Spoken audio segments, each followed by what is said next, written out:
And we're back. Welcome to No Direction Beyond, your Starfinder news, reviews, and interviews podcast. I'm your host, Jefferson J. Thacker, also known as Param, and I'm joined by Alexander Agunis, the Everyman Gamer. And I'm James. I write Code Switch. Yes, and before we get started with tonight's episode topic, which is going to be another episode of Create Doomplanet, where we will explore what exactly is on that doomed planet that caused the convergence. But first, we've got a little bit of Starfinder news. The easiest news to talk about would be the beginner box is out. It's a box. It's full of all the same goodness you would expect. It's high quality, and it's a beginner box. If you are interested in getting started in the Starfinder, it seems to be every bit as good as the Pathfinder beginner box, which we have wholeheartedly recommended for both new and experienced players. If the experienced players part is because it comes like packed with goodies, a double-sided flip map, a billion pawns, dice, all that jazz. So, in a nice box that's conveniently sized to shove full of flip maps. And for new players, again, an easy way to teach the system. We don't really have too much more to say about it other than it's finally out, and there's been not a lot of Starfinder products being released lately that aren't adventure paths. So True. It's worth noting. The second thing we have to talk about is the recent announcement that WizKids will be producing Starfinder's Battles miniatures. Thank goodness. Yay. I mean, we all had hoped that WizKids would produce Starfinder minis ever since the word Starfinder ever appeared on the Paizo product page. And it was a little bit of an oddity that they did not, because WizKids had already at this point been producing the Pathfinder Battles miniatures, which are fantastic. It is a continuation of the blind box random pack of minis that we've been used to since the D&D miniature days, right after Chainmail bit the big one. And, you know, we like when things stay the same. Instead, Paizo went with a different partner, the infamous Ninja Division, which up until this day still produces news on that front, and not all of it good. But we are expecting Starfinder Battle miniatures to be, again, in the same familiar format. It's going to be 5 miniatures shoved in the box, randomly distributed, and sold similarly to the Pathfinder Battles price points, as well as the D&D miniatures price points that WizKids also produces. What are your thoughts, gangs? My heart goes out to all the people who pledged to the Ninja Division Kickstarter and kind of had their it's rough. I feel bad for you, but I'm really excited to see us getting WizKids. I feel like whatever WizKids comes up with is going to be a much more affordable option. More importantly, it'll be more widespread, and getting the hands of like different Starfinder races into different people's hands are probably going to make for a better product run for Paizo long term. Mm-hmm. It's a lot easier to see that little $2.50 Skittermander that's a WizKid Skittermander online and buy that than like say, oh man, I really don't want to buy this $19 figure. So yeah. I have high hopes. I'm sad that the path of events about the path of events we took to get here, but I'm glad that it looks like Starfinder minis aren't dead in the water. Yeah, I'm glad we got something. I mean, that's kind of always your danger with a Kickstarter, is, you know, that's not a finished product despite all the things that they put up for it. Yeah. And it just marks like a loss of trust in that type of thing, even if the company eventually makes amends, by, getting an actual company that will make these miniatures to a good standard. Yeah. So let's hope they don't make that mistake again. And I think it is worth noting that we, even with news like this, which we're unable to even talk about it without bringing up Ninja Division and the Starfinder miniatures Kickstarter campaign that, as of right now, has not delivered most of its goods. It's delivered some of its product, but not anywhere near most of its product to its backers. Mm-hmm. And they have produced miniatures that are available for sale. So if you're wondering, but wait, I've seen Starfinder miniatures at my local game store. Yeah, they existed. Some of which were ones that were for sale that people didn't get that pledged in for those exact same miniatures on the Kickstarter. Mm-hmm. And that's just a big mess. The current word on the street is from Eric Mona, who has recently put up a very in-depth and much more personal blog post than I'm used to seeing at this level of discussion, especially at something this controversial of an issue on the Paizo forums, where he goes into fairly detailed account of his point of view leading up to the Ninja Division partnership and his frustrations and disappointments along the way. And he has recently met with what remains of Ninja Division. It does appear that it is a diminished company at this point, with not all the same members still on deck that began this journey with them at the recent Gamma Trade Show.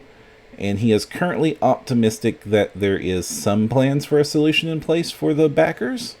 But again, this has been a long and frustrating experience for most of the people involved, and I do not blame anybody, including myself, for having guarded optimism or pure out pessimism that this will lead anywhere towards a resolution. Yeah, I feel for Eric, man. Paizo brand miniatures were sort of like his baby for a long time. He used to do all of the blog posts for Pathfinder Battles, and like to watch something like this tarnish something he's worked so hard to build for must be really tough. Yeah. So let's hope that this all gets resolved. But in the meantime, let's enjoy the fact that something is coming. Yep. And it is worth noting that they have only mentioned Pathfinder Battles randomly distributed miniatures at this time. There's been no mention of starships whatsoever.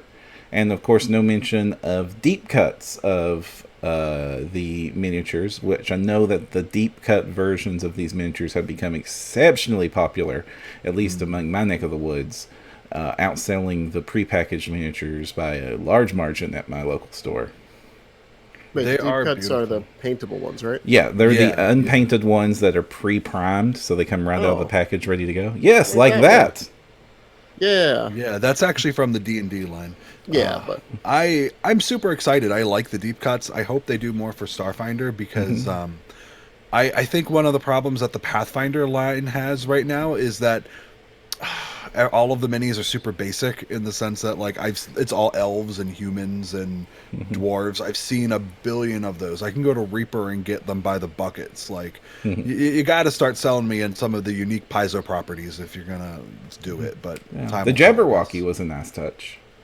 Yeah, the Jabberwocky is good. The Cannon Golem was cool. Is there a deep cuts Cannon Golem? No, that was the regular battles. You're right. Yeah. I mean the battles one is beautiful. Yeah. That's actually I got a case of not a case. It was like one of the bricks, I think. I got a bricks of the Skull and Shackles minis way back in the day, like really cheap on Amazon. They were doing one of their crazy sales, and I got them, and I literally got the entire Skulls and Shackles set except for that one, and I was so disappointed. All those useless Sahagwin. All of those Sahagwin. You say useless Sahagwin, but Sahagwin were actually such a rare D&D miniature, and especially because of the role they usually play in aquatic adventures. If you're going to do an aquatic adventure, usually you need a few Sahagwin in your pocket. And they had produced so few Sahagwin miniatures in the D&D line that Sahagwin minis were going for like $30 a piece. So when you say, oh, so many useless Sahagwin, I'm like, finally, Sahagwin I don't have to sell a kidney for. Please don't sell your kidneys, Param. You're way too valuable to this world. Oh. I mean, I got more than one of those. Yeah, but then when the other one fails, you're going to be really sad that you got rid of the backup. What a terrible diviner. Just divining kidney failure. I have one power. It's like, gosh, what is it? It's like in Charlotte where everybody has like one super unique but really specific power. Mine is the power to divine kidney failure. Now, one thing about the Battles line of miniatures is they always have, for both the Pathfinder Battles and whatever they call the D&D versions of these minis, they always have a case incentive mini, like Mordecai's Marvelous Minis. So it depends on set. They name the sets differently. There's been several D&D sets over the years. So, what would be a good case incentive for a Starfinder line of minis? I'm not familiar with case incentive. The giant pink. So basically, a case incentive, to answer your question, is a unique miniature. It's usually sized gargantuan or bigger that you get for buying a full case of minis. So for every case that a customer buys, whether it's an individual or a store, they get one copy. So like if you've ever seen the giant, it's brick. What? If you buy a case, you get 4 of them. Yeah. Yeah. Yeah, you have to. Okay. So it's per brick. So like that's like what, 4 cases, I think. 4 bricks is a case. Okay. So yeah. So basically, like if you've ever been to our local store and you've seen like the box that has the giant green dragon in it, that's a case incentive. Oh, okay. Yeah. So I think it should be the giant pink dinosaur on the front of Pack Worlds. That's a pretty good one. I'm thinking the giant clear jellyfish that hunts the fields of Castrovel. Oh, was that huge? Yeah. Oh, we don't talk about that. Can you imagine how much clear? So either it would be entirely clear plastic, or like it would be clear plastic with red suspended in it. Like it'd have to be one of those two. With maybe paintable veins. I think it should be the Bridge of the Sunshine Maiden. That would be pretty cool. Like because the one case incentive for the Rusty Dragon Inn was like a bar. Yeah, it was the Rusty Dragon's main room. That's not a bad one. That'd be pretty cool.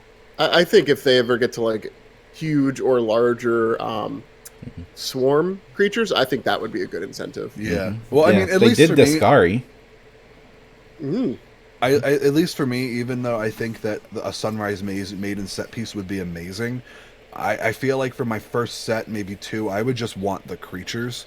Like the little terrain setting pieces didn't really start showing up until like way later in Pathfinder. So I feel like to start, you just need to give me monsters, because it's not like anything in my collection is going to be accurate for Starfinder if everything is Pathfinder and D&D. You know what I mean? Yeah, and also if you get a case incentive that's a big monster, you want something that you feel proud whirlwind slamming down onto your table and telling your players to just eat it. If it doesn't spill the Mountain Dew Endbringer onto Devil. the Cheetos, Endbringer Devil. that's too big. That's a planet.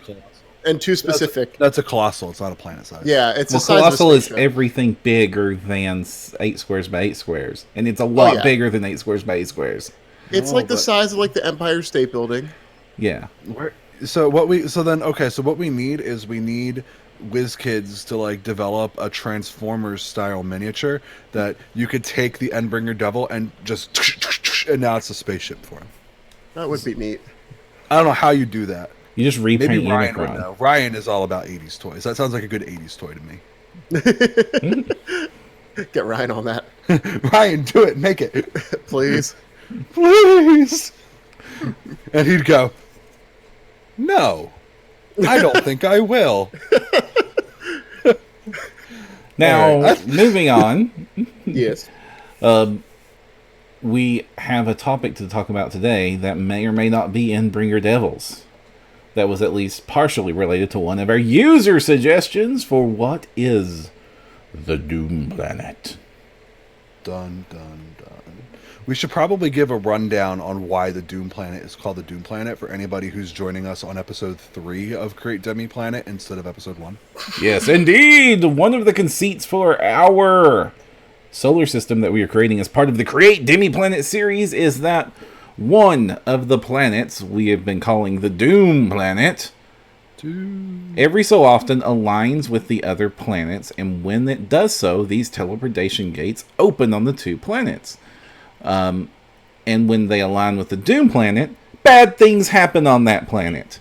And to have our version of what would have been basically the gap or whatever horrific bad thing happened here, we have agreed to call it the Convergence, which is when all of the planets happen to line up with the Doom planet at the same time. And the resultant energy released from such the Convergence damaged the star forever, making it unstable and threatening to go nova and destroy the entire solar system. Yeah, generally not a good look if you want to continue life in that system with an exploded sun. Also, the reason why no tech's allowed. Well, specifically no starships. Yeah, Sorry. you can have technology, Drift engine. but drift engines are dangerous, which actually we have to call hyperspace engines, I guess. Yes. So faster than light travel is forbidden within a certain radius of the galaxy because bad things can happen if that stuff goes off, and it might set the sun off. So they have to have sublight travel between the worlds, and a lot of the world's transportation, we have decided, happens when these convergences happen, when the planets line up with each other and their gates activate. Now, of course, when they activate with the Doom Planet, bad things happen. So we need to know what sorts of bad things and why. What's on this Doom Planet? And before we go on with our suggestions, let's begin by looking up some of the user suggestions and take them into account. All right, so starting off, Big Bad Wolf had one. You mean Big Norse Wolf? Big Norse Wolf. And Gotcha. of course, my phone. I can't have it and our chat up at the same time, so I'm having to browse on my phone. My phone, of course, forgot where I had bookmarked this and went straight down to the bottom. Okay, so Big Norse Wolf, please stall for me. Stall for me now. Oh, well, one of the things that you want to do when you're considering a good apocalyptic scenario is how exactly does the apocalyptic scenario end the world, because there's a lot of different ways the world can end. The first way that the world can end involves a complete and total dissolution of destruction of the government. If there's no more governing bodies, people are still alive, but generally speaking, they're sort of just wandering around and doing whatever they can to survive. This is very like post-apocalyptic, a la The Walking Dead. Yes. What do you think, James? Do you have a world, the end of the world scenario that you want to talk about? I mean, just losing all your atmosphere is generally pretty bad. Don't do that. Yeah. Unless you're zombies. Well, so that's the second type of apocalyptic scenario. This is a scenario where the doomsday literally renders the planet uninhabitable. So, like, the atmosphere is all set on fire, or all food goes away, or the sun is blocked out. Like, you don't get light anymore. It's basically something that is going to stop all biological processes from happening on the planet.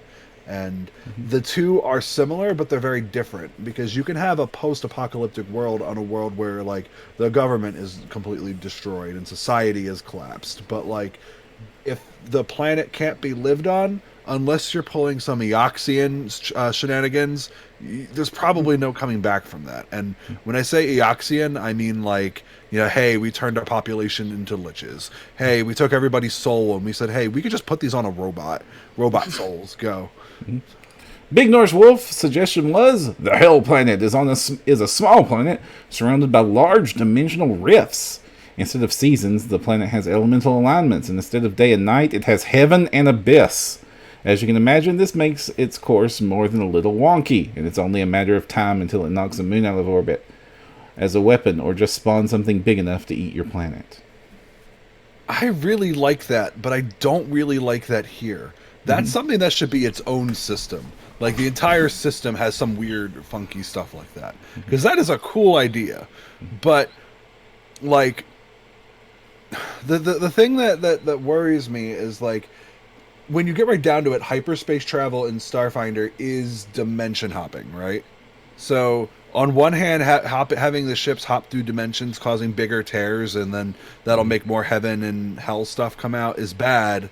But, like, would just those forces coming through cause that? I think that whatever we want, we might not want to have it to be like that. That sounds like something that should be system wide to me. What do you think, James? Yeah, that seems like a big problem. Yes. And not a part of a problem. That seems like the reason for everything in the system, not a consequence of it. I think that if a localized heaven or hell gate, like heaven and hell gate instead of one or the other, makes for some interesting times on the planet, and basically if it's an eternal celestial battleground, and that would cause problems if it lined up. So I can see that this. I'm not quite as ready to dismiss this one as the other as you two are. I think it could go in a cool way, like especially if it was localized. Yeah, I don't think we're dismissing it on the issue of like as an idea. I think it's like a great idea. Yeah, as like an individual planet, as a like consequence of other things, it's a little much. It's kind of like heaven and hell fighting on the planet doesn't sound like this world is uninhabitable to me personally. Okay. Like, I know a lot of fiction stories where that's the basic plot. Like, it's I don't know. That's James Vance one of our backers, thank you, James, suggests that the Hell World could literally be an advanced version of that spaceship devil that crashed into the worlds. Think Galactus or something similar. A literal Death Star filled with fiends. It's just shut down. For now. Why would there be a teleport gate on it then? Maybe that's how maybe that was their evacuation procedure. It's kind of like the Stargate Galaxy series, Stargate Universe series, where they did faster than light travel by literally rocketing gates ahead of them to the planets and then mapping their way to them. Yeah. Even though he gives the idea of Galactus, it reminds me a lot of Gurren Lagann, where certain astrological body is also a giant robot. So, like, I think it's... But if we have that be, like, the canon reason that we're talking about in episode 3, it sort of turns into the settings Razmir, where, like, nobody in world is supposed to know that he's not actually a god, but everybody knows he's not actually a god. You know what I mean? It's not really a planet. Yeah, we've seen it sneeze. We know it's not a planet. Like, that would be something better to, like, whip out in an adventure path. Like, this is the big reveal. This isn't, like, the ground level we should be talking about this here. But I guess if we're making a show about how to make a system, like, that is the sort of thing you would be like, I'm doing this, but nobody would ever know. Mm-hmm. Yeah, it could be our big obvious secret of the setting, like you mentioned with Razmir. And again, it goes back to Unicron. I so want to paint up a Unicron now, just like mold crags and mountains onto it. And what's the next one? The next one was from Milo V3, another one of our Patreon supporters. It could be the Death Planet has ties to Limbo or the Maelstrom. Proteans might not still be around, but they could have done something to make a planet-wide CERN collider that, when turned on, creates a new type of radiation that served as an amazing vector for carrying a warp wave. It then went Chernobyl, because Protean scientists probably aren't going to be strict on things like safety regulations. I'm sensing a theme, and the theme is outsiders. Mm-hmm. Yeah. I mean, I like this one better just because at least a warp wave feels like something you would not want coming out of these portals whenever they line up. Like, that would arguably, at least to me, be worse than devils.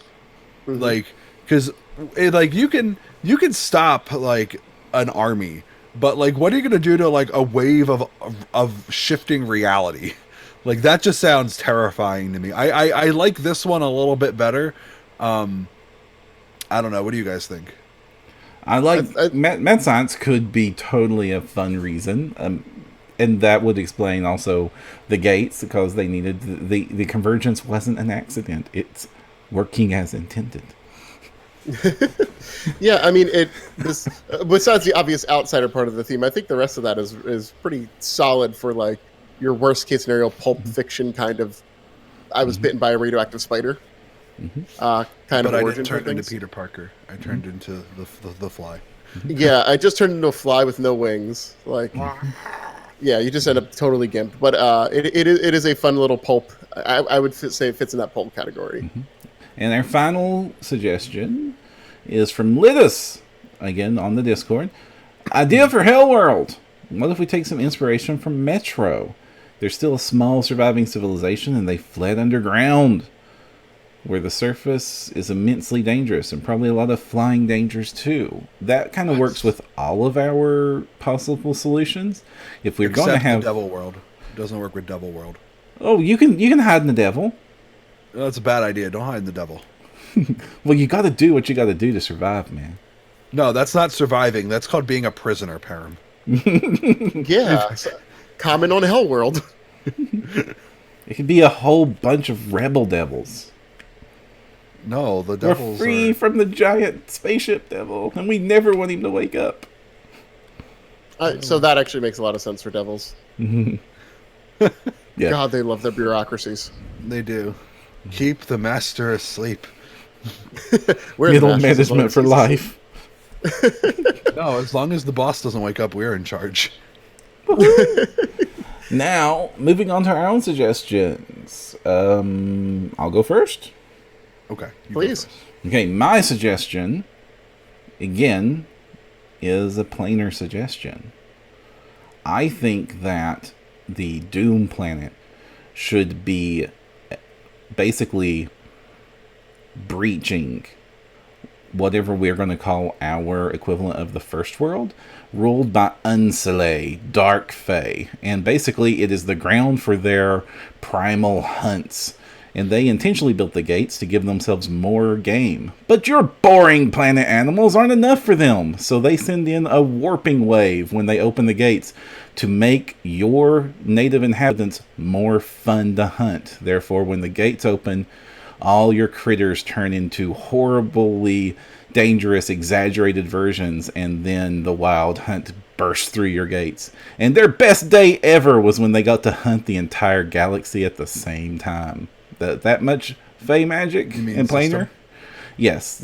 No, that would be their best day ever. They're still hoping for that one. Soon, the whole galaxy at once! But no, the whole system at once. And of course, that much planar energy will stress the star. Maybe it warped the star. Maybe it birthed something inside it. I like parts of that. Yeah, like what parts? I like the idea of monsters that are coming out with a warp wave. I think that one's pretty cool. My thing, though, is, like, at least for me, having a bunch of Fae whose presence destroys nature by warping the star, like, and killing it, that seems off to me. That's really why they're Unsulay. The concept of the wild hunt is vital to all fairy tale myths. But the Unsulay are more about hating humans. They're not about destroying nature. There's no humans here. Well, whatever race there is, but when the gates open, that causes the warping and they get the fun things to hunt. But if the things line up and that destroys the star, it destroys the stars. They're coming out of the gates, like that. They're just going to blow themselves up, Param. It didn't blow themselves up. They just had a really great day a few hundred years ago. I think that plan sounds more fitting for Proteans than Fae, personally. And I think like that storyline combined with the Protean one is actually something that I think is cool, but it doesn't feel right coming from Fae to me, even Unsulay. I think you can't just say, oh, if I make it Unsulay, they're the bad guys, and therefore it's all fine. We can just not worry about it. I don't know where you're coming up with this destroying nature aspect of it. No, the sun explodes. That's not an intentional part of it. The intentional part of it is, hey, look at all this cool shit we just made on this planet. This was a deer? No, this was a six-legged whatever the heck we're going to call the equivalent of a deer on this planet. Now it's got 14 heads and breathes acid. Okay, but think of it like this. Let's say that you are surfing on a website that might not be great, and your computer gets a virus. Right. You didn't know the virus was there. That's not your fault. Right. But if you go to that site again, and it happens again, that is your fault. So if the Fae are coming out the first time and it's almost destroying the system, it didn't. That's okay. Only one time has it ever almost destroyed the system. That's why the convergence was special. But if it happens again, and they know that it could happen, that is intentionally taking a chance that would destroy nature. But they've got thousands of years to worry about that problem. But that's not how Fae think and act, Param. Fae are not like these like whimsical little sprites all the time. There's also like their eldest are, intelligent, they're thinking, they're smart, they're cruel, they're bloodthirsty, sure, but like they're not just gonna go and like, whimsically dance the eternal dance that will destroy everything. That's not it doesn't fit. They almost destroyed reality once. How many times has that sort of happened? It is not a great motivation for Fae. The hunt is totally a great motivation for Fae. The hunt is, but the fact that it's causing this like crazy, like it's caused the convergence once. You keep saying it's intentional. It's not intentional, the convergence. It's just that was a great day, and if it blows up the sun, oops, our bad, but it would have to be another convergence for that to happen again. And we've already said there's only ever been one of those. Right, but the thing is that they know that it could happen if the planets line up, and that statistically that will happen again. And saying that they don't know that is painting them as idiots. Well, yeah, now know it will happen again. thousands of years in the future. Convergence is where all the celestial bodies line up are stupidly rare. But time doesn't matter to Fae. They're immortal. If you are human, you could say 1,000 years doesn't matter because I'm going to be long dead. But if you're a Fae, you're still going to be alive in 1,000 years. That fact that in 1,000 years it could blow up on you matters. It matters. They've got thousands of years to say, okay, turn that one off. No, I don't think it works. What do you think, James? I think there's good parts of it. Well, no. I like the warp part. I like the motivation. I don't think it fits Fae. I enjoy the Predator aspect of it, of just, hey, let's amp up our hunt game here to see who can do the most, get the most acclaim amongst people that it matters to for them. Mm-hmm. The destabilizing the star part seems a little weird. And also, you could find these on the planet, but my question is, how did the planet, like, besides the obvious convergence, what was the planet like before? Because I don't think we've actually gone over what the planet was before the convergence. We've never decided, it was always, I think we did say it was always bad news when this planet aligned with yours. So I'm just assuming that it's always been the hunt there. Okay. Yeah, it's like on that planet, it's just party time all the time.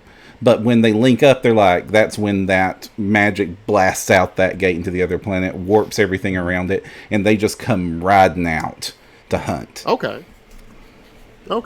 I do like the continuity there as well. Because there's still a logical progression and still a hunting ground for them. Mm-hmm. The danger to the star does seem to be important. Like, it's something that maybe they would try to do less because, man, still having the star would be great because otherwise their quarry goes away. And that's potential future motivation. It's like, oh, we fucked that up. Sorry, my own bad words. I have to edit this out. It's the first time on air I've ever done that.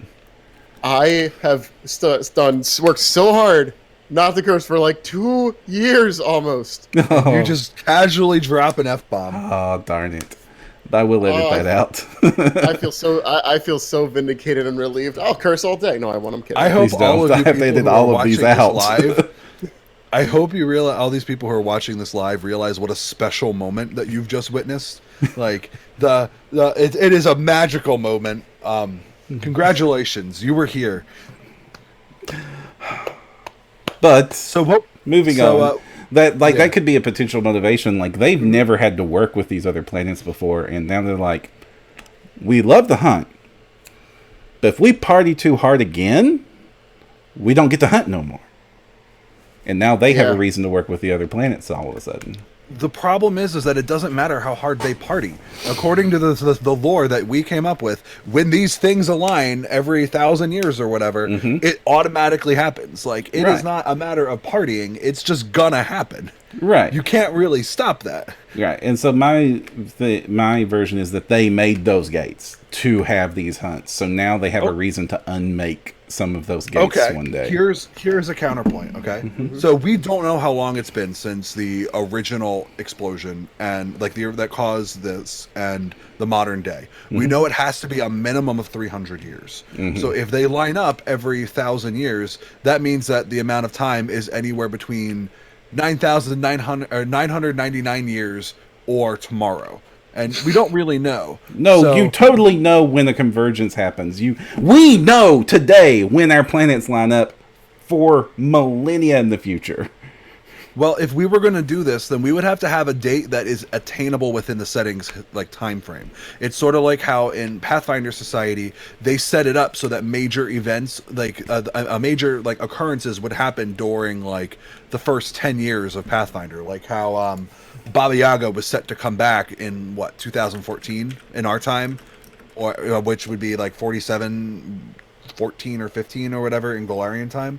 So if we were going to do it, we would have to set it up so that it would have to be soon, because if it's not soon, then it doesn't matter story-wise, because if it's not going to happen in the time frame that a character could be played in and be alive, it is pointless. That's not even close to true, Alex. It only matters story-wise because it did happen. Just because something happened once doesn't mean we have to happen again. We can have other developments and other storylines. This isn't Chekhov's gun. Chekhov's gun has fired. We had the convergence. It set things in motion. Eridan can't die twice. No, but listen. listen. I'm The reason it listening doesn't- and I'm rejecting. Well, you're screaming when in the middle of my point. So the reason it doesn't matter is because the motivation of the Fae comes down to the fact that eventually they realize what they're doing is going to destroy nature and it'll be a problem. If they don't realize that during the lifetime of a typical character, then their motivation does not check out for the purpose of any game that's ever played into this system. That they're just crazy wild party boys, and that's all they're ever going to be, because the point where they have their redemption is so far into the future that the players will never get to experience it unless the GM takes everything we wrote, throw it out the window, because it doesn't matter a millennia from now. That is such a straw man. There's not a going straw to be some Fae that are going to be like, oh crap, we screwed up. There's going to be some Fae that are like, we don't have to remember this for a while. We've been predicting global warming for 100 years. It might happen. It might erase all life on their planet within a few of our generations, but it's still a problem today, because solving it today it makes it easier. We don't know for sure when benchmarks for global warming are going to happen, but like you said, we'll know the stars align in 1,000 years or whatever. Mm-hmm. So there is a definitive hard point that if I'm living 9 centuries before that happened, that's not my problem. I'm not going to live to care about that. But you're immortal, like you just said. You have to care about that eventually. Right, but if the Fae aren't going to care about it until it starts coming up, then why bother? And if they're going to be factions of Fae that are like, oh, we're not cool with this, like, that's probably going to be the Seelie, to be honest, because in traditional Scottish folklore, those two are always portrayed as like, this is a noble court. If you go against me, you get killed. Mm-hmm. Like, so I just don't think Fae is the right choice for this storyline, just because I don't think the machinations of the Fae line up with everything else that you want to do with this story. And I don't think that if this is the story you want, it can't be something that is extremely predictable 1,000 years in the future. I'm not saying this is a bad idea. I'm saying that this idea does not work from a storyteller's perspective, because it is not going to matter when you're playing the game. And I think you have a very narrow idea of what makes a good story. James, what is your Doomplanet? So, with the idea of the Doomplanet, we mentioned before, like, a race that had made the gates, and we kind of didn't ascribe much to them, just kind of that they were there, they existed, they made gates. And while they're not extinct, they're still around. They're just kind of think of it like British Empire versus, like, Britain today, where you might meet a couple, but they don't have the same influence. So, my concept of this planet before the conversions was that it was a world that had a resource. The resource doesn't really need to be specific at this point, in that it was something that was valuable to these people going between these gates on a planet that wasn't wholly habitable itself and did require terraforming, forming an ecology to it to make it so that it was habitable for the times for mining or harvesting, or however you got this resource. The convergence itself damaged the planet to the point that the ability to take these resources was eliminated, because that resource had changed because of the damage that this convergence caused. Instead of, like, if you think of, like, I'm trying to think of a good one. Like, when you have wood and it falls into the ground and it becomes fossilized, or it, rots as normal, there's a couple different end forms for it. There's also it becoming something like a hydrocarbon, like oil or something like that. The idea is whatever this is turned into something that is now magically valuable. Because we also talked about a resource on there and why you'd want to go back to this hell planet and why it would still be important. And one of the ideas behind of that was there was a magically sensitive, kind of like a rare earth metal, but for magic. Something that was needed to help the system operate in its current state. On the planet itself, while it would be a kind of Eoxian with being barren, there would be pockets of creatures around. I also imagine that the atmosphere itself, if it wasn't present before, was present, has been changed to become a more toxic environment to most creatures. But it is an environment that is now capable of supporting the twisted versions of whatever life survived that magical cataclysm, that magical energetic cataclysm. So the idea is aberrations, kind of like I think the Elikoth is a perfect example of a type of creature that you'd find there. That's also from Eox, where it's kind of like an elephant, but what happened if you shot an elephant with a magical radiation bullet and then had it inbreed for thousands of years? Yeah, that's what it is. So a la the mist, when when the portal on the Hell Planet aligns with your portal, a mist of unbreathable atmosphere pours through, and these creatures pour through it, looking for new resources, new sources. And not all of them are intelligent. Some of them are. Some of them would retreat after, and some of them wouldn't. They would treat the alignment as a kind of like an opportunistic meal. They wouldn't be advanced enough to plan and build cities around there and wait for it to happen. So it would still allow incursions into the areas through well-defended channels. Kind of think if you've ever seen Gate, and so they fought where, hey, we're in Japan. Hey, now we're in a fantasy world. Oh, look, we can go through this portal because, we own the area around it, but not much else. So I think in that it gives us an etymology. It gives us a reason. It gives us a group of forebearers that made this thing that are still around and are still suffering its consequences. And it gives a reason to go there, and it gives a reason as to why it is still actively dangerous, even when it isn't in convergence. Okay. How does that sound? I do like the fact that the rare material, the necessary material, because we want adventurers to go to this dangerous, horrific place. And not just have everything related to it just be basically a tower defense scenario. I also like the idea of the other side not being fortified, or at least not fortified everywhere. So would would our planets have multiple gates on them, not just one central defensible point? I think that's up in the air. It would make sense if we believe that these four, like the creatures that built it, would be ones that would have multiple places on a planet, or if it was within their ability to build so many of them. Because the idea of a gate, like kind of like the gate spell, it takes a lot of resources. So for a species to have that many resources and then fall into hard times, we have to think if that's a believable scenario for that, It's probably not impossible. It's possible that there were other gates and they've been destroyed or eroded over time. I don't think it's like an open and shut thing on that. Also, just because most of the inhabitants on that planet are not intelligent, like they're more bestial forms, doesn't mean there can't be more cunning versions of these creatures that might find other resources valuable that might protect those holdings. And it might be a place that could be a refuge that other species view as a terrible, awful refuge from other terrible, awful things. Why the poisonous atmosphere? What cool things does that provide? So the reason why you go with a cool atmosphere is the reason why you just can't walk there. Okay. First and foremost, it makes you have to make it an adventure. From step one, it's an adventure. Like, it's an adventure when you go to another country after you get out of the airport. Because then you don't understand anything. For here, it's as soon as you get in its airspace, there's a problem. It also helps with the atmosphere of foreboding when a gate does align, because instead of things just coming out, there is a environment change into the place where it's going with. Depending on the size of a gate, the fact that poisonous gas spews out of it might be a good reason why nobody's built defenses around them to try to contain them.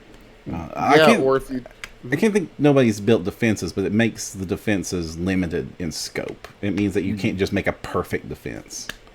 Right. And it would have to be something hermetically sealed, and good luck hermetically sealing something for a large defense force. Like, NORAD did it. Not many things can be NORAD.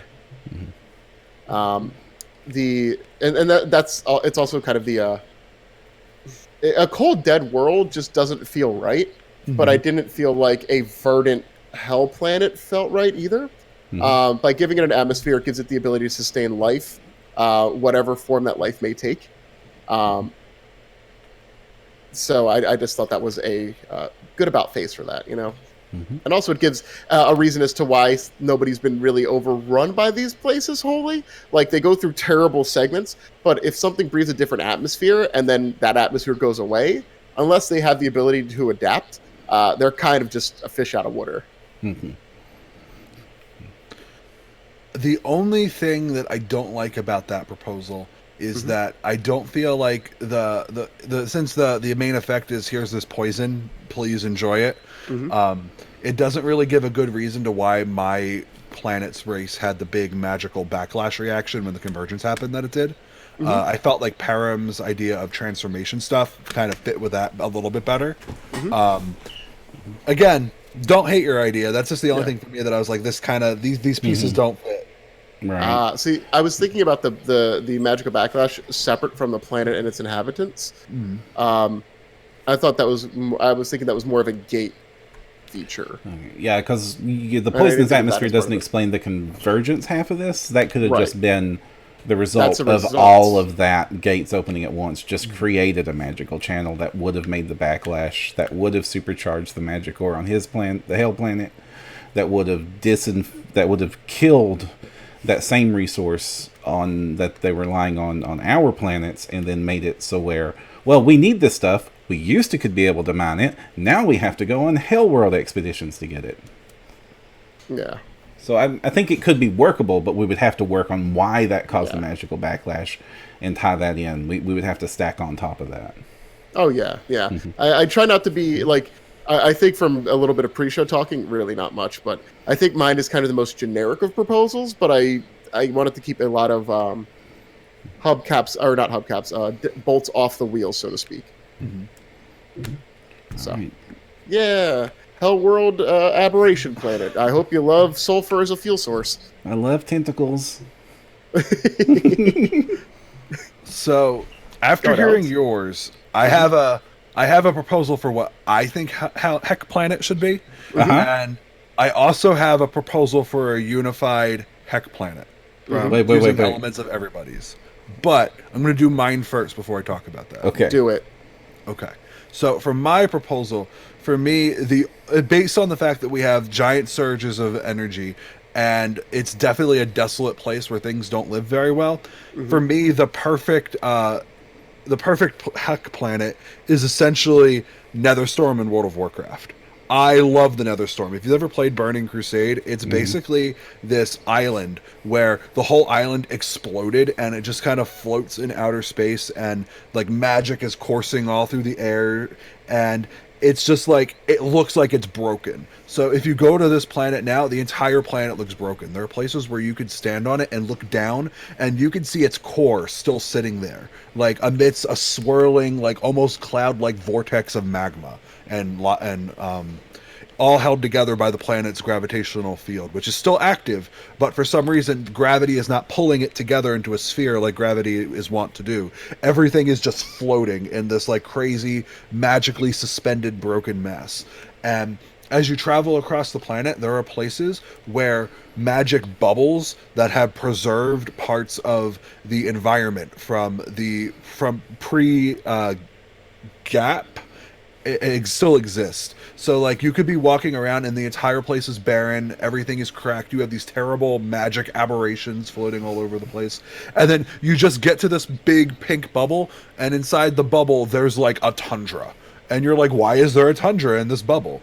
And that bubble might be as big as a house, or it could be a 12-mile hex, it could be a continent, and maybe the bubbles shift in time, and it's almost like having a kaleidoscope where as the bubbles shift, more land is revealed and it just appears out of nowhere, or as it shrinks, that land that habitable land disappears. And so like if you're caught in one of the bubble edges as the land disappears, you're just gone, and you might not ever return, or you might return the next time the bubble grows to the point where you were at when it disappeared.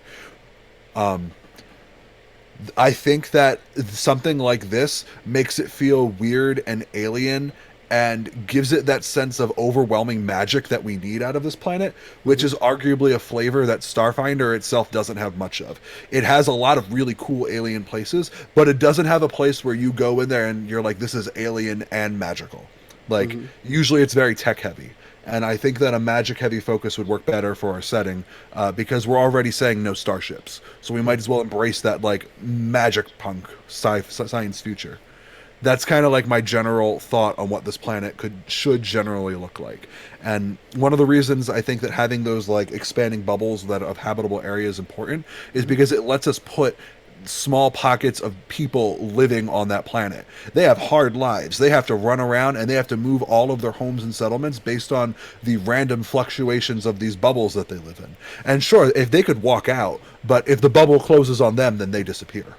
And nobody knows what happens when you disappear. Anybody who's come back has been just disoriented and remembers nothing but a lot of pain. So it makes it so that you don't want it. But as the GM, it's not necessarily the end all be all. I really like the idea of standing on the edge of a broken landmass and looking down and seeing the core of your world. And I think that's just got a really like, oh no, please don't let me fall kind of feel to it. And like with that, I don't know if we're gonna do something like a Darklands, but if there was a Darklands to this world, there could be a part where it's broken, and you could see the very depth of the planet's caverns just poking out towards the sun. You could see the stars from it because it's all sideways. You could still walk up and down it just fine, like it was normal gravity. Magic's weird like that. Would you do the Super Mario Galaxy where you could walk off the edge and then walk on the underside? Maybe in some places. Maybe in other places you do it and you just fall. And you have no really way of knowing unless you do like some scientific measurements and calculations. But you still have to stand on the edge of the planet and drop a rubber band and hope that it flicks back up to the underside. And if it doesn't, you're watching it go straight down to the core and going, oh no! I do like that you went for rubber band before pebble. Yeah. No, yeah, you can't shoot a pebble. No. You got to do the rubber band. Rubber bands are great. Any other follow-ups on that, Alex, or was that kind of? You need lots of weird, creepy monsters that you can't find anywhere else. Yeah, just because of the habit they live in. So before it went boom boom, Yeah. what did it do to wreck Face when it aligned with the other planets? Like, why was this bad news beforehand? Maybe it wasn't. Maybe it was great. Or maybe there was another race on the planet, the old ones, that built the gates on each of the planets, and they were using them to try to subjugate the other worlds. And so that sort of natural cycle where they connect is how they got from place to place. Or maybe they could connect it whenever they wanted, and now that they're gone, they malfunction and only activate when they're aligned, because that's the only way that the crystals or whatever, the magical mumbo jumbo, like, unless it's physically aligned, and like if you were there, you could turn it and align it manually. And trigger this. That would also let you go whenever you wanted, if the gates could actually be calibrated to connect. Because if this is a resource that needs to be mined for like whatever major technology or whatever, it wouldn't be sustainable if you couldn't get to the planet whenever you wanted to. And it wouldn't be great for an adventure if you could only go at certain times. Like you would either have to be a very regular sync, like link ups, or you would have to be able to manually control it. So if you make this as a gate of like an advanced piece of technology left by that race, and one that the other planets kind of know how to work to do the link up, but it's really dangerous and not a good idea, because if you link up to this world by mistake, you're having the monsters and the zero atmosphere and the magic warp waves come out. You might not want to go there. I do enjoy the like Netherstorm analogy. Like the whole shattered planet seeing the core, I think is a little gaudy. It's a set piece, but it's a little gaudy. But I do like the magical bubbles. I do actually really like that concept. Yeah, I like the magical bubbles. I would like it if it was like maybe not complete. Like Netherstorm's an extreme example of that. Like maybe bigger Netherstorms, like it's super cracked, and in places you can see the core, but not everywhere. Yeah, definitely not everywhere. Yeah, but like more solid than broken, but definitely like somebody took a freaking hammer to this jawbreaker, but it's not yet dust. Yeah.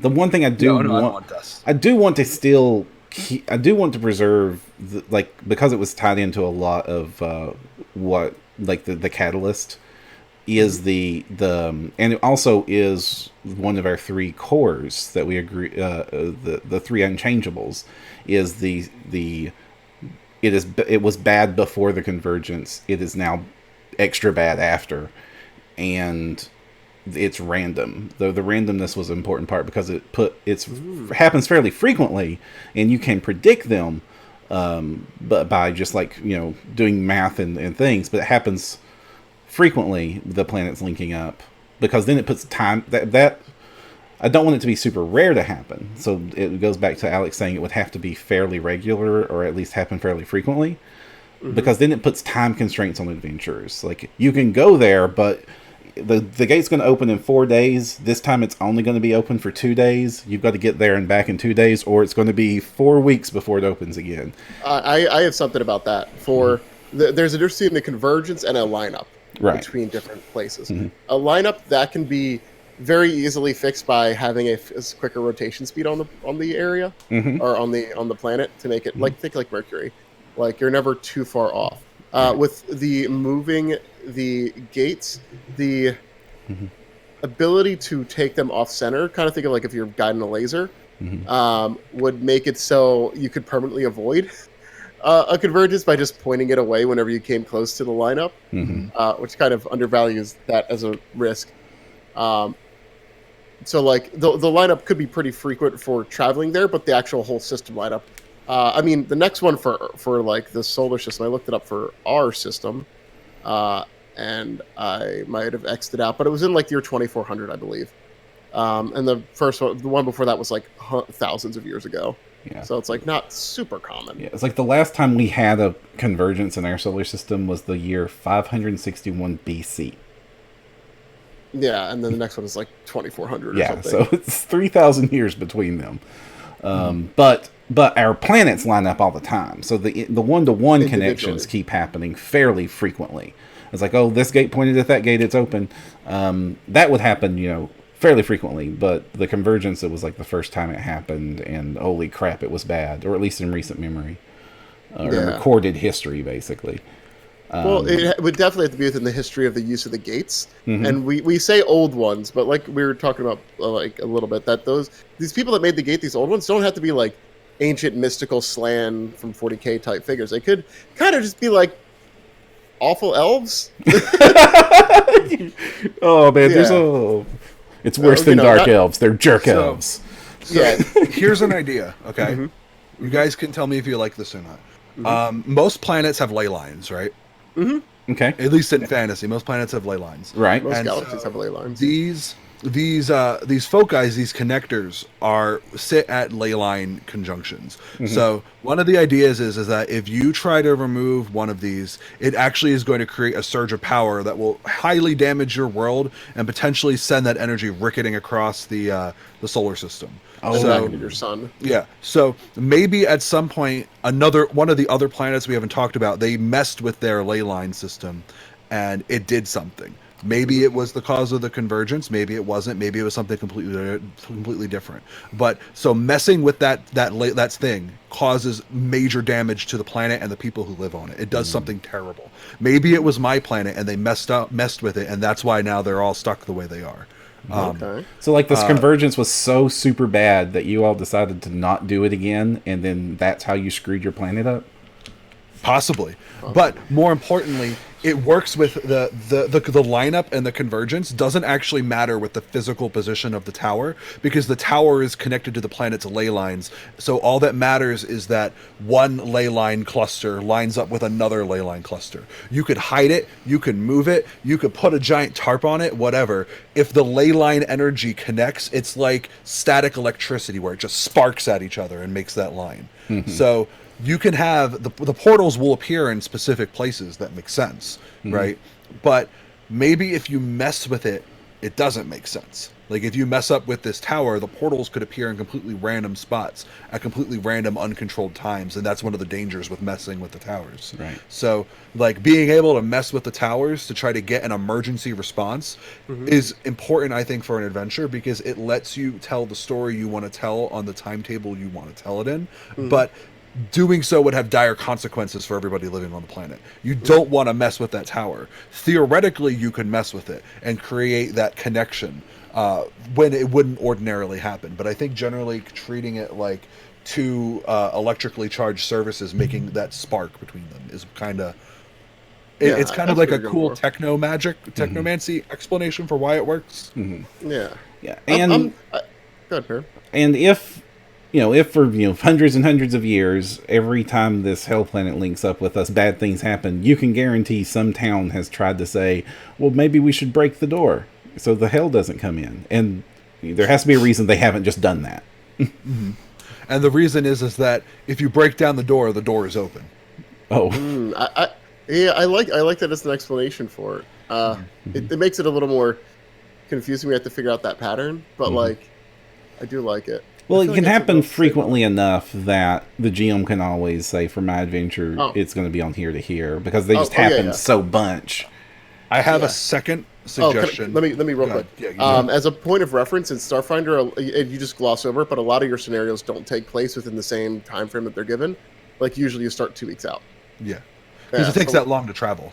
Right. So like, even if there was a time difference between them, it wouldn't be game breaking. It would be still probably within your expectations. All right, go ahead. Go with your second idea. Badly placed solar flares can trigger the connections. Which would be more frequent now that we've made the sun unstable. Yeah, so that's why it's worse if following the convergence. Oh, it's like, and I kind of like that. If it's like the solar flares can like just totally screw with it, that'd make some fun. And they're happening more and more frequently now because we maybe the suns, the suns, maybe the sun. Nobody ever talks about what suns are comprised of.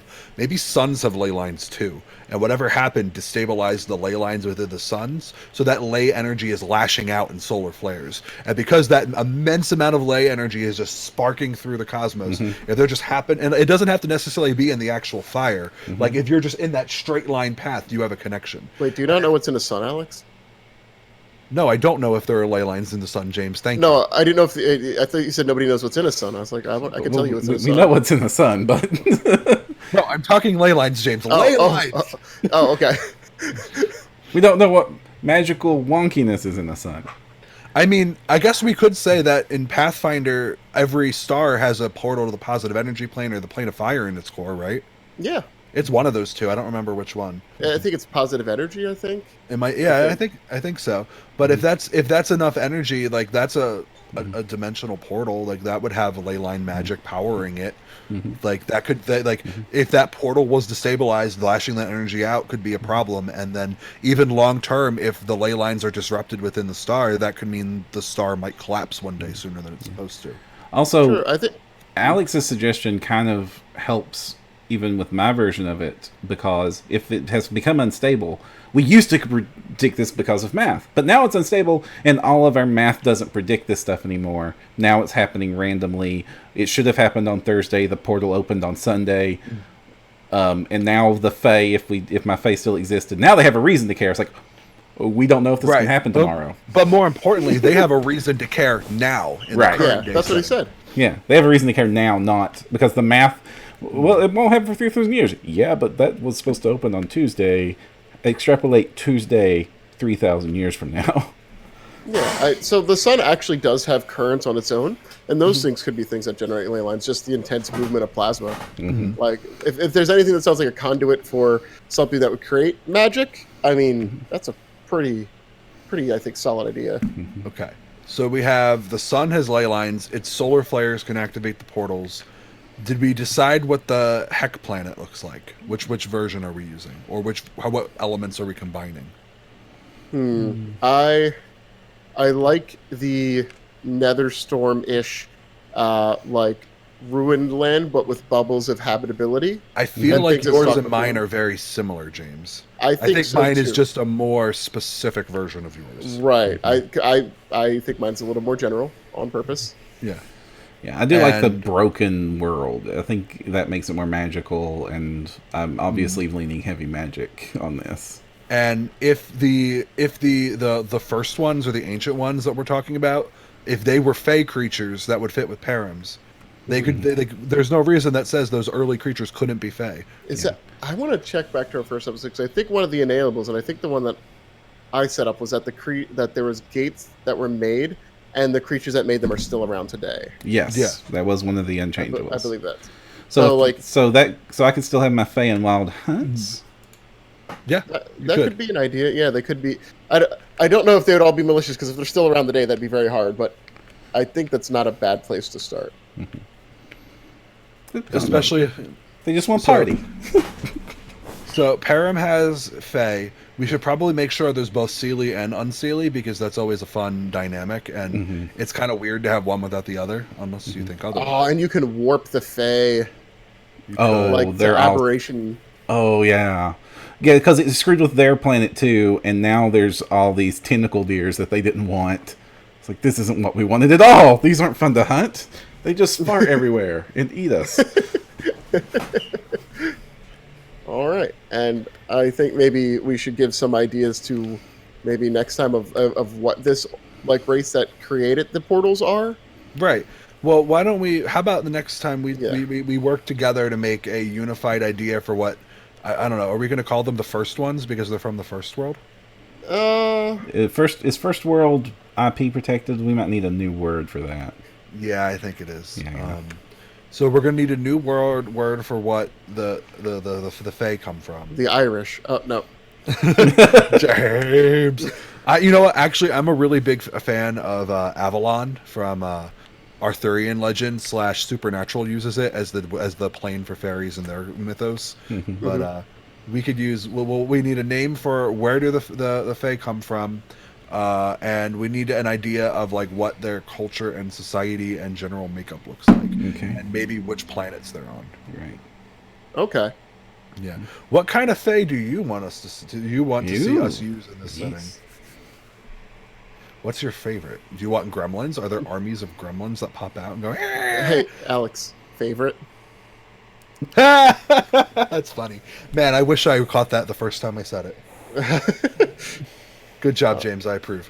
Thanks for keeping me real. Speaking of Fae and Sealy Court, Mother's Day, come play Starfinder with us. Yeah, please. If you don't come, we can't do the special, and I really want to do the special, and I'm running it. And you can team up with me to defeat James and his rapscallion friends. Oh, they're good people. I mean, one of them isn't. The other envoy isn't. Well, just because they're dumb doesn't mean they're bad. I never said that. I never said that. I put the link in advertise and also on our Twitch chat here. Hey guys, guess what? Did I tell you my really good news? What's your really good news? My really good news is that as of today, I am officially an Origin Award nominated author. Is the official title?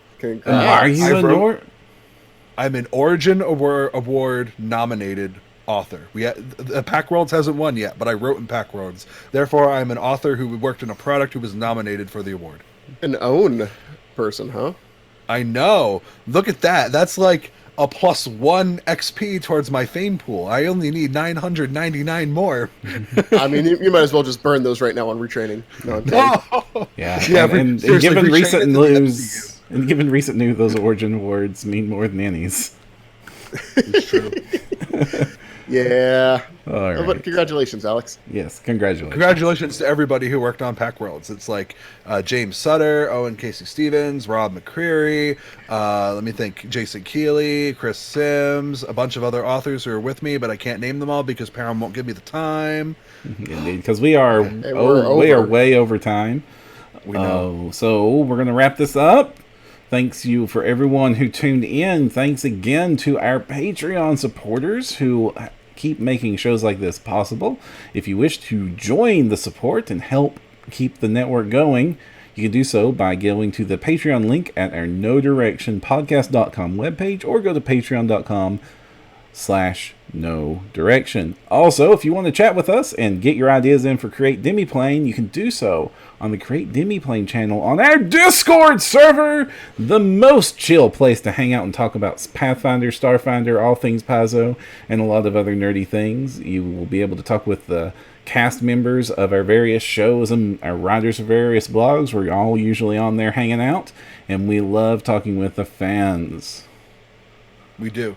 Also, we have the chillest Discord ever. There is almost no toxic atmosphere here, and we're so great that we have a whole channel dedicated to talking about the new Avengers movie, and nobody's spoiled anything for anybody who's not participating in that channel. Indeed, awesome. All Avengers spoils have been isolated.